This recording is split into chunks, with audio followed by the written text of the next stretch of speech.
WADR.org. Monday to Sunday. It's hard to explain, okay? But all day, all year round. it's so mysterious. This is who we are. This is who we are. WADR.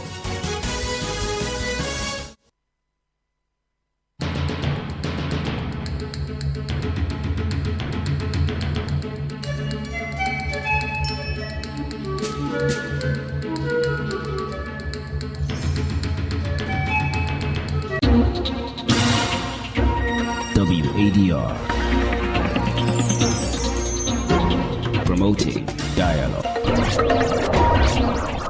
Good evening and many thanks for staying tuned to West Africa Democracy Radio, broadcasting on 94.9 FM in Dakar and around the world on WADR.org. Welcome to Newslink. Here are the top stories.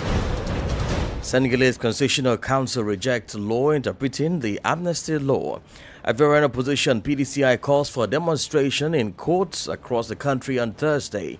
Supreme Court in Liberia upholds authority of Speaker Fonati Kofa. Today, the Supreme Court of Liberia reaffirmed and upheld the rule of law in what has been termed the legislative impasse. As we have pledged, the ruling of the court will be our last bus stop, and the court has ruled. And minority in Ghana's parliament condemns Chief Justice's suspension as government defends move. Council of State was consulted by the President. Establishing a prima facie case does not mean that the Chief Justice is guilty of the allegations in the petition. Please stay tuned for details of these stories and more. Here is a more edit with Newslink. Many thanks for joining our broadcast and a warm welcome to all of our listeners across the sub-region and beyond. Let's begin in Senegal here, where the Constitutional Council has rejected the law interpreting the amnesty law. According to a note made public on Wednesday, Article 1 of Law Number 08-2025, adopted by the National Assembly in its session of April 2, 2025, is unconstitutional. It should be recalled that opposition deputies had referred the matter to the council to annul this interpretative law on the initiative of Amadou Ba, a deputy of the Presidential Mobility. Well, we'll bring you details of this report in our subsequent bulletins. Let's head now to Côte d'Ivoire, where the main opposition party leader, Tijan Cham, has rejected the decision of the Abidjan Court of First Instance, denouncing it as politically motivated attempt to block his candidates ahead of the upcoming elections. In a video shared on the social media, the PDCI leader reaffirmed a strong determination to run in the upcoming presidential polls. Cham emphasized that the PDCI has no alternative candidate for the October elections and he remains the party's official candidate. Here is an excerpt from his statement.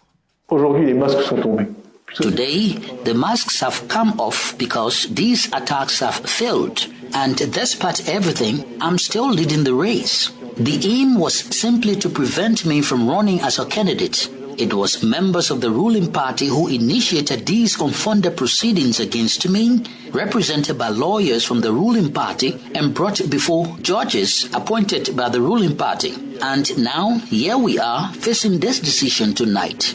I find it regrettable. Our country has faced various challenges during both pre- and post-electoral periods, and I fear that once again we are on the brink of a crisis. President Alassane Ouattara is serving his third term, which some challenge on constitutional grounds, and some sources suggest he may even consider a fourth term. I believe the convergence of these factors creates a potentially dangerous environment for our country. That said, I will not accept this removal as it is unjust, baseless, and incomprehensible. The PDCI will not accept this removal, but let me make it clear. I am absolutely determined not to accept it. I am fully committed to fighting for Ivorians to freely choose their leader for the next 5 years. The PDCI stands united behind me.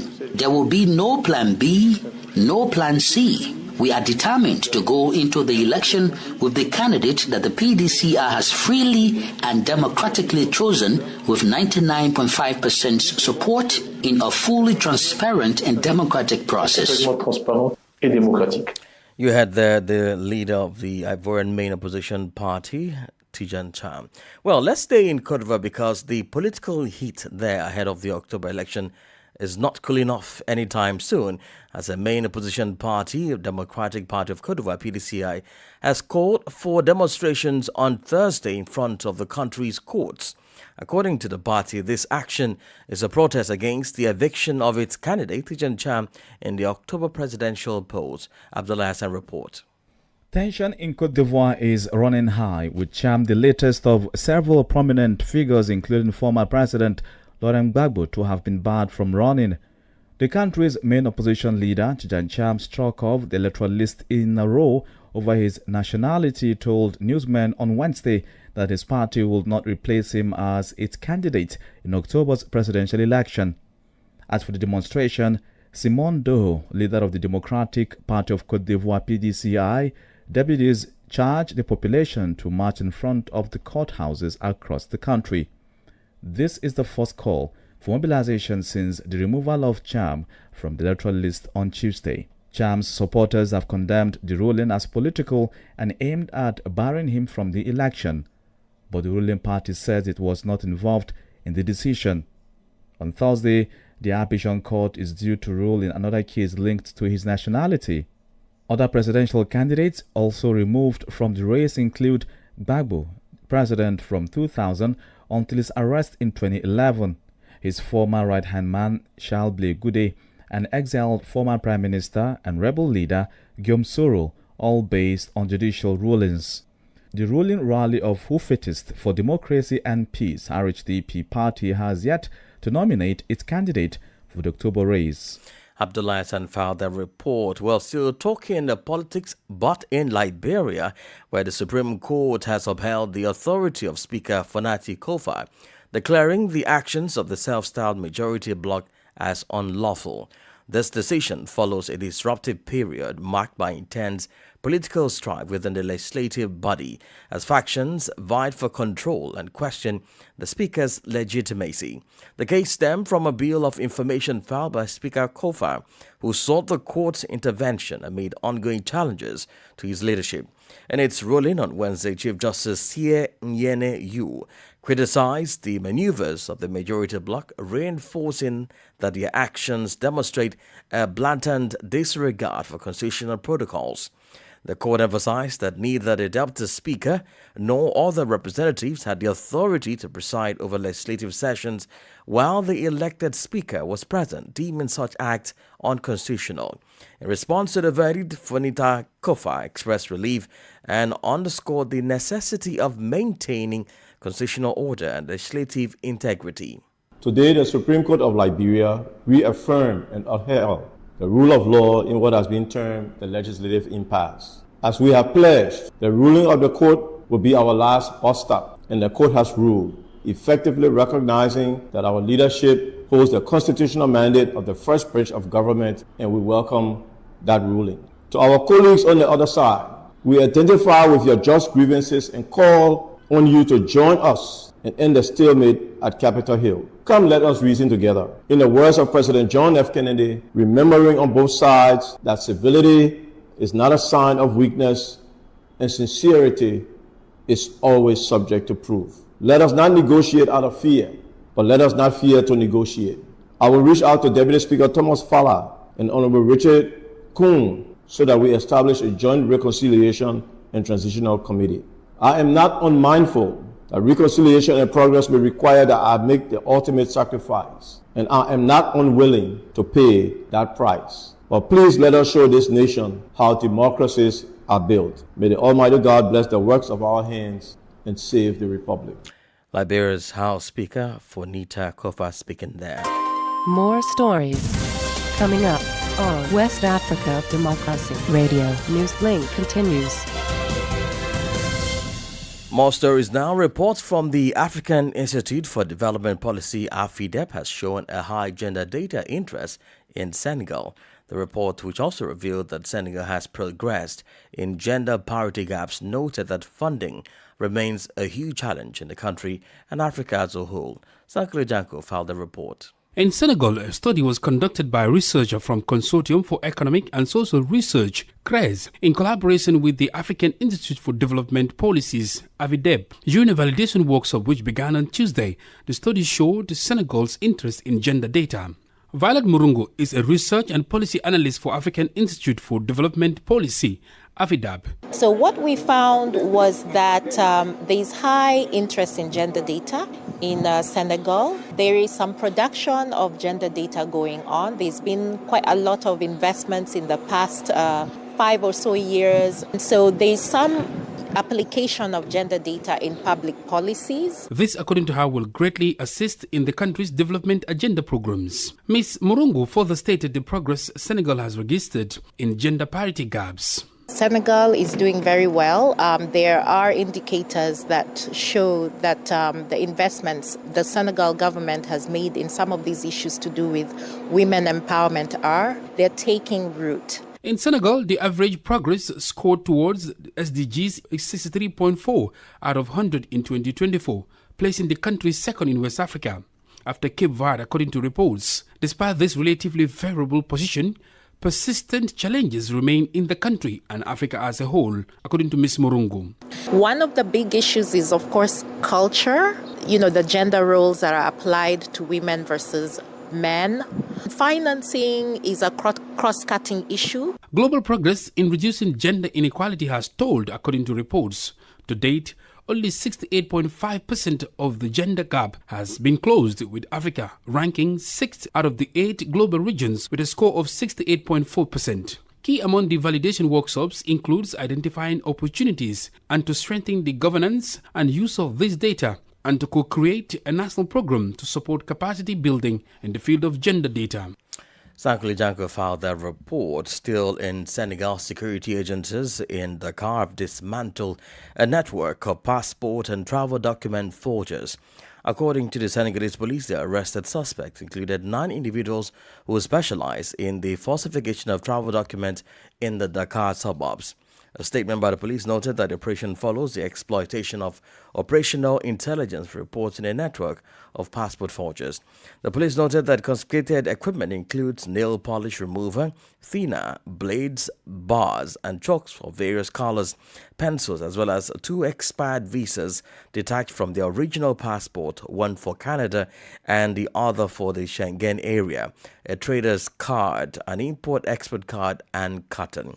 It added that the suspects were taken into custody for criminal association, forgery, and use of forgery in public writing and complicity. The police said that they intend to continue the search with a view to arresting anyone involved in this case, while inviting the population to contact 1717 for any useful information. Well, authorities in Niger on Wednesday strongly condemned the expulsions of migrants carried out without prior notification at its borders with Algeria and Libya during an audience between a delegation of the International Organization for Migration (IOM) and the Minister of the Interior, General Mohamed Toumba. The Nigerian government took the opportunity to denounce cases of summary expulsion of migrants described as practices contrary to the rules of good cooperation and international treaties. Christopher Teacher completes the story. Humanitarian organizations reported the arrival of more than 1,000 irregular migrants in the town of Asamaka, located in the far north of Niger, after being deported by Algerian authorities amid harsh climate conditions and a dire situation marked by severe water and food shortages. According to the NGOs, a total of 1,141 migrants, mostly from sub-Saharan Africa and Asia, arrived last Saturday in Asamaka, in northern Niger, after being expelled by Algerian authorities. The expelled migrants came from 17 different countries, including 20 Nigerians, 70 Beninese, 54 Burkinabe, and 24 Cameroonians, along with Ivorians, Gambians, Guineans, and Nigerians. Algerian security forces have launched numerous campaigns in recent years, including deporting migrants to the border. However, this has not resolved the problem due to the Niger's government's repeal of a law criminalizing human smuggling across borders. This raised concerns among European Union countries, which have anticipated the arrival of a large number of citizens from Niger and neighboring Sahel countries at their gates in the southern Mediterranean. Christopher Teacher filed that report. Nigeria's Inspector General Police, Kayode Egbetokun, has ordered the immediate withdrawal of mobile police officers from unauthorized VIP security duties. The directive comes as part of a broader reorganization of the Nigerian Police Mobile Force aimed at restoring its effectiveness and focusing on its core mandate. Augustine Coley report.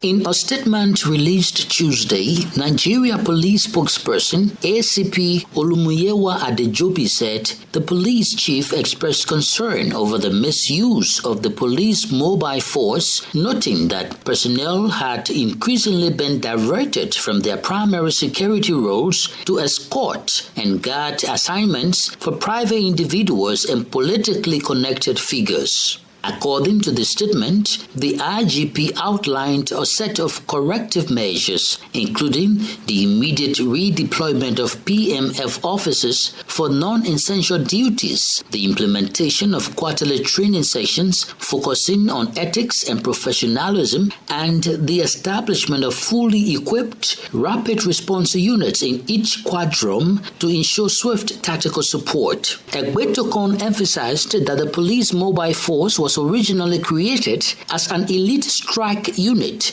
tasked with responding to riots, emergencies, and violent threats, and that the reorganization was aimed at returning the unit to this core mandate. He further noted that PMF commanders will be held directly accountable for actions of their personnel and urged them to take a leadership role in upholding discipline, human rights, and operational standards through consistent training and supervision. The police chief also thanked President Bola Ahmed Tinubu for his support and acknowledged international partners for their role in enhancing the force's training and technical capabilities. He reiterated the Nigeria Police Force's commitment to safeguarding lives, property, and national stability in line with international best practices. Augustine Coley filed that report. You're listening to Newslink on West Africa Democracy Radio, broadcasting on 94.9 FM and around the world on wadr.org. Here is a reminder of our top stories. Senegalese Constitutional Council rejects law interpreting the amnesty law. Ivorian opposition PDCI calls for demonstration in courts across the country on Thursday. Supreme Court in Liberia upholds authority of Speaker Fonati Kofa. And still ahead in the news, minority in Ghana's parliament condemns Chief Justice's suspension as government defense move. We do have a guest interview and sports news. Please stay with us. West Africa Democracy Radio. It's you speaking. Well, don't forget you can listen to us live on wadr.org and follow live streaming on YouTube and Facebook. The West Africa Democracy Solidarity Network, WADEMOS, has lauded ECOWAS for extending an invitation to Mali, Burkina Faso, and Niger to participate in the official launch of its 50th anniversary celebrations in Accra. In a statement on Tuesday, WADEMOS described the move as a positive and timely gesture aimed at restoring regional unity and diplomatic ties. The network noted that the inclusion of the three Sahelian countries, despite recent tensions and their temporary withdrawal from the regional bloc, reflects ECOWAS' commitment to dialogue, reconciliation, and regional integration. WADEMOS emphasized the importance of rebuilding trust and fostering cooperation, particularly in addressing common challenges such as insecurity, terrorism, and trade barriers. It called on Mali, Burkina Faso, and Niger to respond in kind by embracing dialogue and reaffirming their commitment to regional solidarity. The Accra-based Civil Society Network also stressed that restoring ties and ensuring the free movement of people and goods is key to promoting peace and sustainable development across West Africa. While staying in Ghana, the country's parliamentary minority has condemned President John Dramani Mahama's suspension of Chief Justice Gertrude Tukono, calling it an act of tyranny and a serious threat to judicial independence. The suspension follows the establishment of a prima facie case from 3 petitions and was done in accordance with Article 1466 of the Constitution with input from the Council of State. But the deputy attorney has dismissed the accusations, insisting that the president is following due process. WDL's Accra correspondent Nadide Tete reports.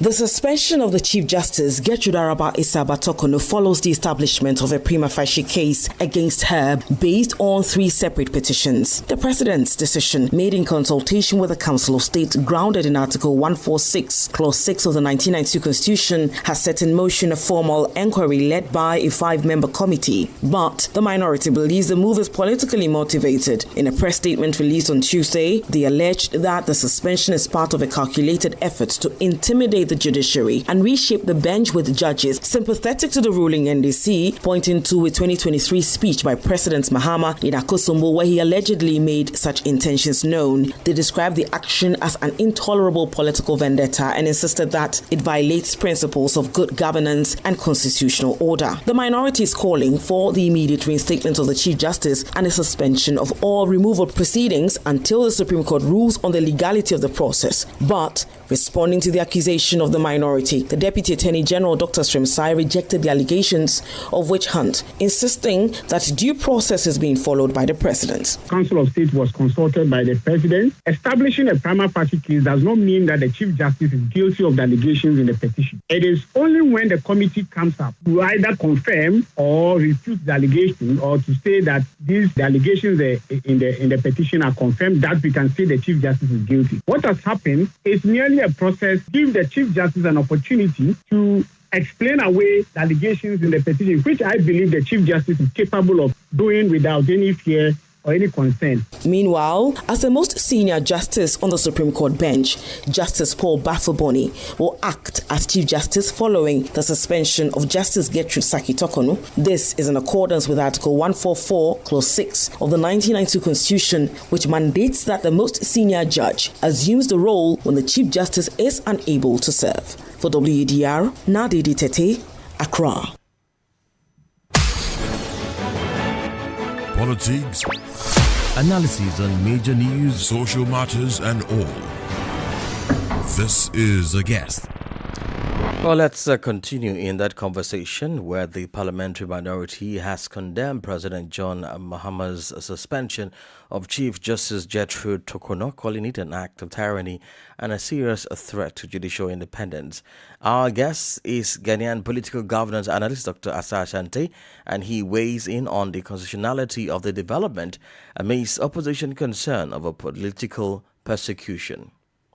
If you look at the country's constitution, Article 146, 6, saying that after prima facie has been determined, and then a committee has to be appointed, then now the Chief Justice will be given opportunity to go and defend herself there. And if you look at that Article 146, I think 8, is that all proceedings under this article shall be held in camera. And then the Chief Justice will be given opportunity to now defend herself, either by herself or by her lawyers or any other person, an expert of her choice. Are you aware of when this committee is going to begin its work, and again, tie that in with how opposition is seeing this particular whole move as a clampdown on the judiciary?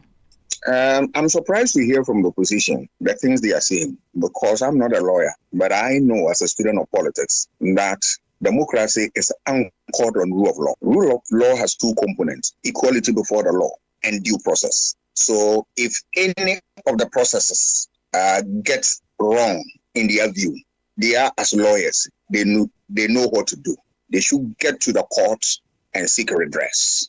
And if you feel that the process or any of the processes associated with it or any part of it is not in line with the law, you go to courts and seek a redress. Other than that, bastardizing the process, undermining the process, speaking ill against the process, I don't think is fair. Throughout all of these, how would you describe the process so far? One would say It's been respect for the rule of law and democracy. But astute lawyer Sam Okujeto says what is happening is rather painting a bad picture of Ghana's democracy before the international community. What do you make of that? I disagree with the venerable Okujeto. He's a lawyer, I'm not. But I'm a student of democracy. But I believe that democracy is driven by law, which I've already said. So if there is any process or there's any action undermining the process, they should go. People should go and then test the law. My difficulty about those who are speaking is that they are speaking, some people are speaking as if they know the outcome, as if they have judged the Chief Justice. No, I don't think it's proper, right? The Chief Justice will have the opportunity to be able to defend herself. Remember, we are not talking about ordinary person, but the Chief Justice who was first a lawyer before he came on a Supreme Court judge. Are you privy to the content of the 3 petitions? I know it's been kept secrecy, but just in case you previewed. I have no idea. I have no idea about that. And that is how it ought to be, in secrecy.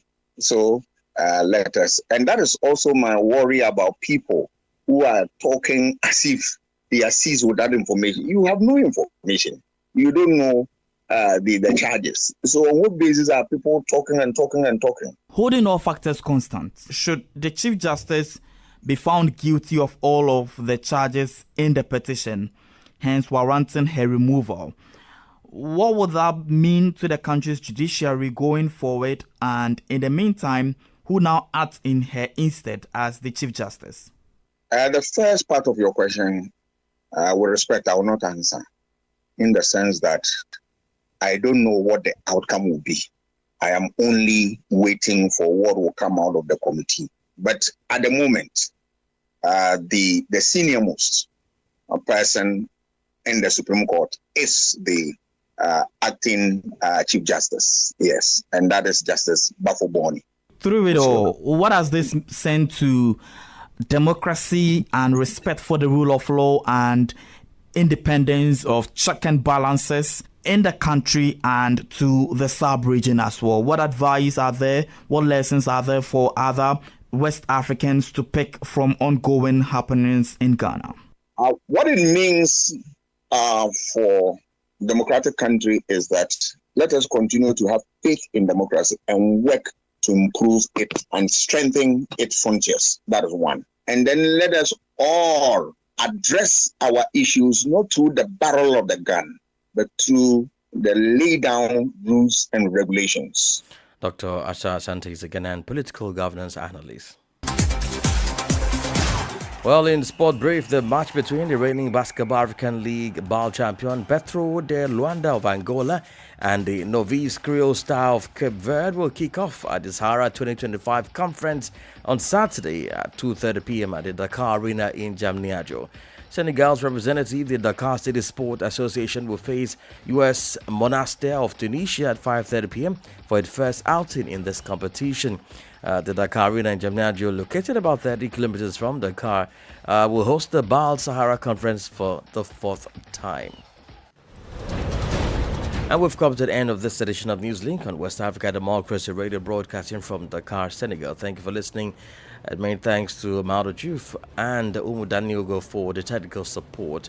To connect with us on all of our social media platforms, X, formerly Twitter, Instagram, at WADR News, and Facebook, West Africa Democracy Radio English Service. Coming up at the bottom of the hour is our flagship gender program 50/50. I am Imo Edet. Good evening. And many thanks to you for listening to Newslink via Hot 104.3 FM, Newmi FM 94.0, Hilltop Radio 104.7 FM, and Veritas Radio 102.9 in Banjul, the Gambia. We also appreciate our listeners in Liberia via Alternative Youth Radio 98.9 FM, Lofa County, Radio Kagama 94.5 FM, Niba County, DCN Radio 91.3 FM, Riverside County.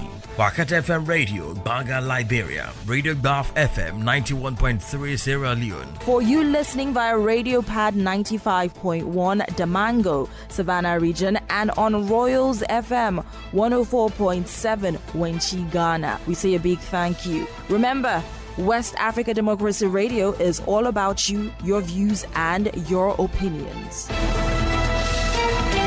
WADR